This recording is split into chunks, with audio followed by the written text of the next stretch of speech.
准备出发了，拜拜。雨林里的生活终究还是不适合我。待了2天之后，我们决定继续回到路上。蚊虫的叮咬，单调的生活，没有电力和网络，除了卫星电话和信号时有时无的无线电，森林里与外界几乎完全隔离。要想来到这里，仅仅只能通过这唯一一条必须以越野模式穿越的小路。对于从世界各地来到这里长期从事动物保护工作的志愿者们，更是需要改变以往的生活方式，并且在心理上做好充足的准备。而也正是因为有了这些国际志愿者的到来，才让这个项目引起了更多的关注，让更多的人了解到在尼日利亚与喀麦隆交界的区域，有一群濒危的动物栖息在这片热带雨林里。我也希望我们的到来可以向外界传达一个讯息，那就是对非法野生动物交易说不，让动物回归原本属于它们的生活。今天从这边要回到主路上的路也，不知道好不好走。期间还要经过一个村庄，村庄可能还会有一些麻烦，希望一切顺利吧。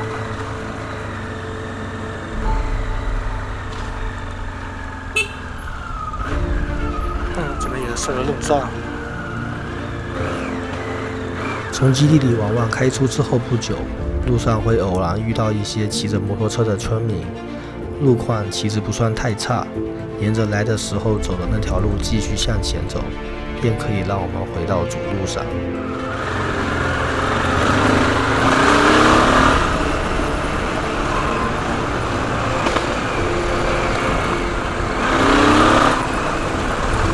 不过这路况倒是让我想起了之前从塞内加尔南部穿越边境到几内亚比绍的路。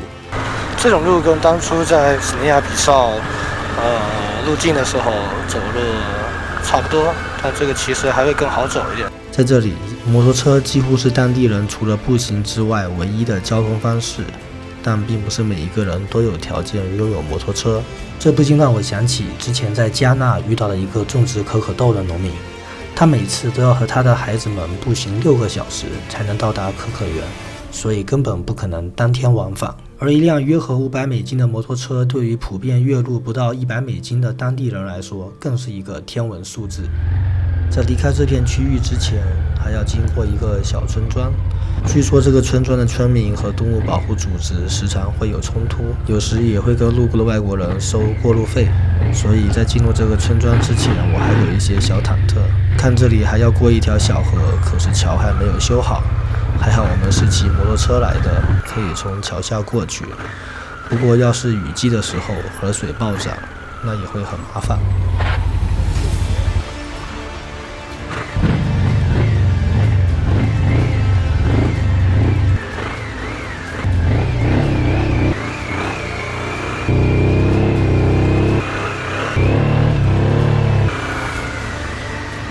进入村庄的时候，或许是因为我们的到来太过突然，也可能是因为我们看起来没什么油水，所以我们并没有遇到想象中的麻烦，一下子就通过了本来就不大的村庄。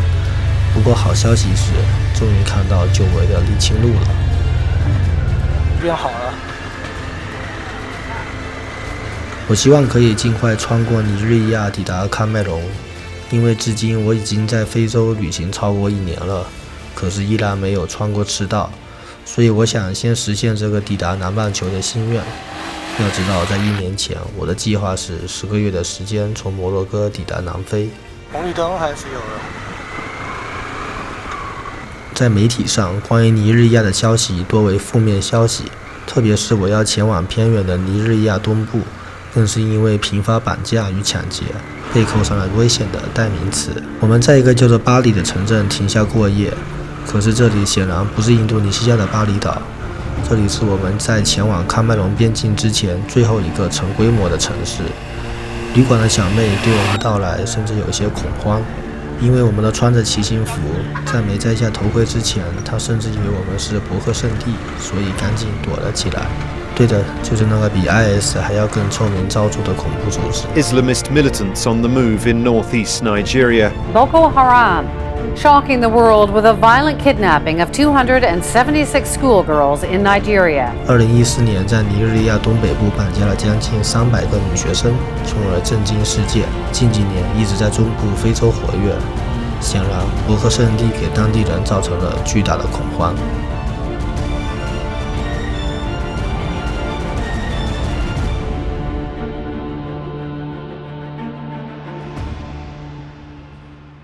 对于旅行中的安全问题，我其实是一直非常关注的。不过，从我旅行至今，一直都没有发生过真正危险的情况。所以，每当有朋友期待听到一些惊险的经历的时候，我都有一些难为情。似乎只有通过这些所谓危险的经历，才会让旅行更具有话题性。可是事实上，在进入一些传闻中不安全的区域的时候，做出功课和准备更是必不可少的。有些时候，信息的更新更是随着时间和距离的变化会发生更新。至少在尼日利亚东部这一区域，每隔100至200公里，和当地人了解一些安全的情况，并不是一件坏事。对于车况来说，我始终都是自己在给车做保养和维护，以确保在路上的时候不发生问题。所以我的旅行并不是说走就走的，做好充足的准备，享受旅行。我还想要传达的是，这个世界其实并没有媒体和传言所说的那么危险，因为如果不是负面消息，那便没有新闻了。这也是为什么我要旅行的原因之一。我想要亲身感受这个世界的多样，获取第一手的信息，以我独特的视角向更多的人来展示我们生活的这个世界其实还是挺美好的。这不，路边看到有卖芒果的，原本以为还要讨价还价一番，可是价格却给得非常合理。200. In the list? Same? How much? Not the same price. Same price. Okay, this. And this. 毫不犹豫的就买一些吧，算是支持这些自力更生的妇女们。进入撒哈拉以南非洲以来，被当地人索取是再普遍不过的事情了。然而让我没有想到的是，在尼日利亚东部，我得到的竟然是完全不同的体验。这一天正好是赶集，经过一个集市的时候，便停下来进去看一看。作为一个外国人，为了不引起一些不必要的关注，我连头盔都没有摘下，在市场里走了一圈。不过正当我们准备离开的时候，原本也保持距离的当地人突然有人打破了平静，和我们打了招呼。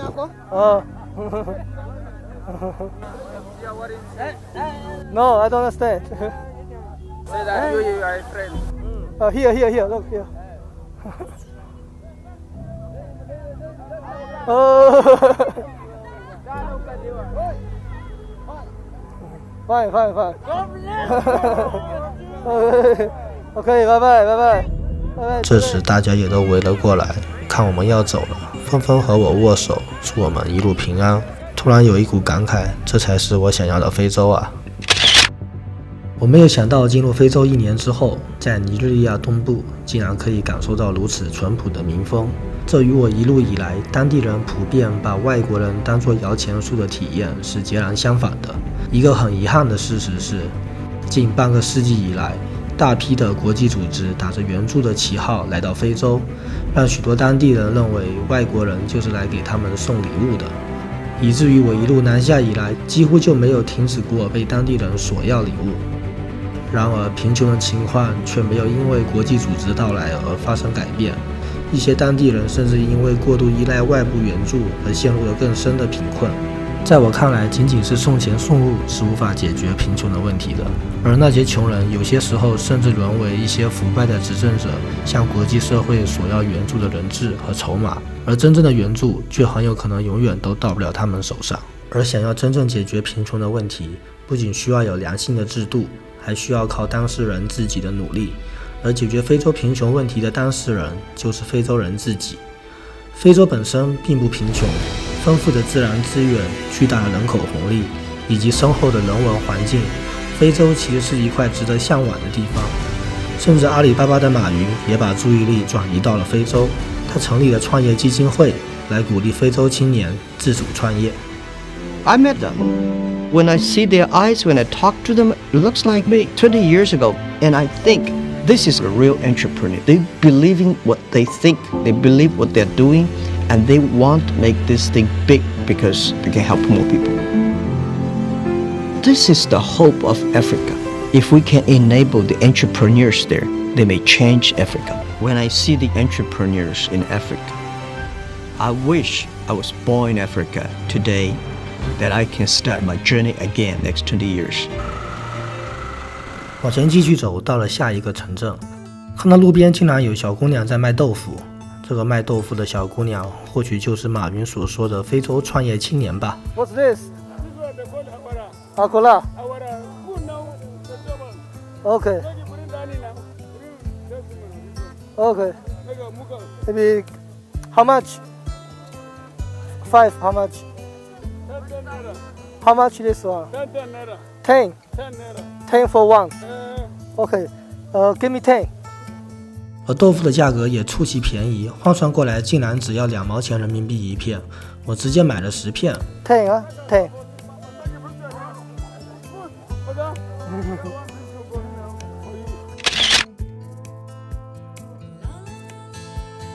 这时候，好奇的当地人也热情地围了过来，和这里的人打交道非常简单，没有任何遇到因为我们是外国人而乱开价或者跟我们要钱的情况，大多是对我们的好奇。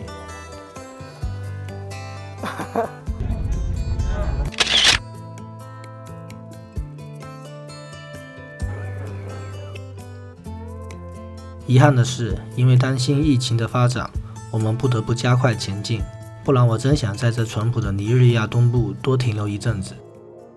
显然，在尼日利亚东部，我们感受到的似乎是来到一个和此前截然不同的尼日利亚。Yeah, we're getting closer to the equator. And also people are different. People are different than in the western part of Nigeria. 虽然仅仅是短暂2天的经历，但是我们都对这片区域产生了很大的好感和好奇心。我们都希望可以和当地人可以有更深入一些的交流，进而解开我们的疑惑。因为早饭吃得太饱了，我们便在路边找了个草棚小歇一会儿。没过多久，竟然有当地人给我们拿来了可以铺在地上的垫子，这样我们终于有了可以和当地人产生交集的机会了。在路边找了一个休息的地方，这边人特别好。If you see stranger, if you see somebody like this, it's good for us to give him. As you people came here and you lie down like this, and it's not good. Okay. In our language, you see somebody like this, please come and take it and give him. Okay. Yes, that is why you see, and we carry this thing and give you, so that you lie down inside. 原来这里是中西非的一个民族豪萨人的聚居区，他们拥有他们自己的语言和文化，而热情好客更是他们的传统。If you will drink, you say no. You people get your own water. According to our own language, if you see somebody like this, We need to give. yes, Okay. we want to do something that you will say yes. These people, if you eat. Like also my people, they can learn a lot from this culture because in Germany it's more like. That is what we. Okay, which means what we're doing is good. It's good, yeah, it's good. Okay. Even my people in Germany, they can learn from you. Mm. Because in Germany it's not like this here. In We Germany, cannot see somebody. You cannot see. That's very good. You cannot see a person tied like you people was. You was tied. Come and lie down and see him. You didn't greet him and didn't give him anything. No. According to our language, it's not good. yeah. 我很欣慰可以在离开尼日利亚之前解开我心中的疑惑，了解到在西部非洲生活的这群豪萨人。Do you speak English?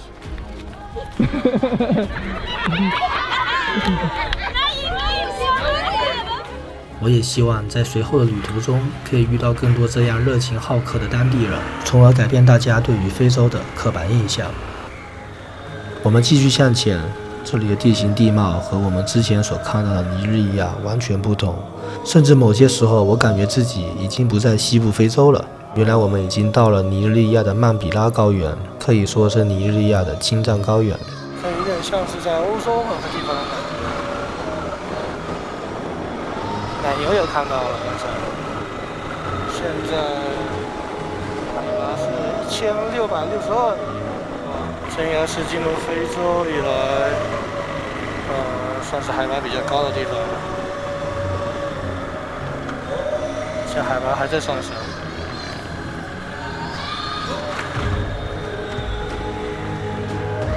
翻过了几个山头之后，我们到达了边境前的最后一个城镇根布。尼日利亚境内的最后一座城市了。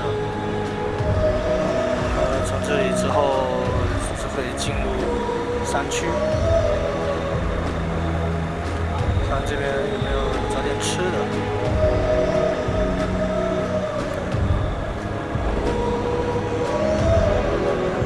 全都是路虎，我操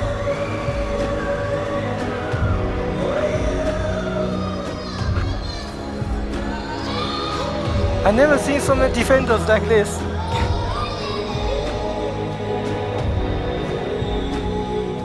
这个就是前往喀麦隆的小路。在这里，我们饱餐一顿，备足了补给，继续沿着曼比拉高原的小路，朝着喀麦隆边境前进。我们今天可能在放路找个地方露营吧。行驶在空旷的红土路上，我们似乎又进入了一个无人之境。我已经了解到之后的50公里的路会很不好走，需要翻山，还要渡过几条小河，但这都不是问题。骑着摩托车融入周围的环境，便是我最大的享受。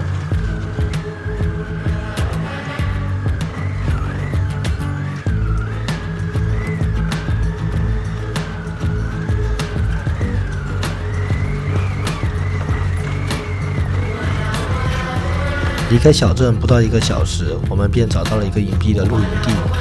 我有些难以想象，在人口稠密的西非，竟然可以在野外找到一片宁静的空地露营。可以说，迄今为止，尼日利亚东部或许是这段时间以来我最好的旅行体验了。热情好客的当地人，没有人向我们要钱，因为畜牧业的发展，也吃到了好吃的牛羊肉。原来热情好客和有肉吃，就是我目前对旅行的追求吧。下一期听说还有一段特别难走的路，需要通过 GPS 坐标才能到达喀麦隆的边境口岸，敬请关注。最后，我需要感谢观众朋友们对本频道的持续关注。从2019年2月份自西班牙乘船登陆非洲以来，我一直都是在以无后援的形式，独自在非洲旅行、拍摄和制作视频。到非洲旅行是我一直以来的梦想，为了到达这里，我做了很多年的准备。现如今受全球疫情的影响，我已经滞留在喀麦隆超过3个月的时间了。之后的旅行何去何从，至今依旧是个未知数。在此也祝愿滞留海外的朋友们平平安安，顺利回家。最后，你们的点赞、投币和评论都对本频道尤为珍贵，谢谢你们的关注和分享，我们下期见。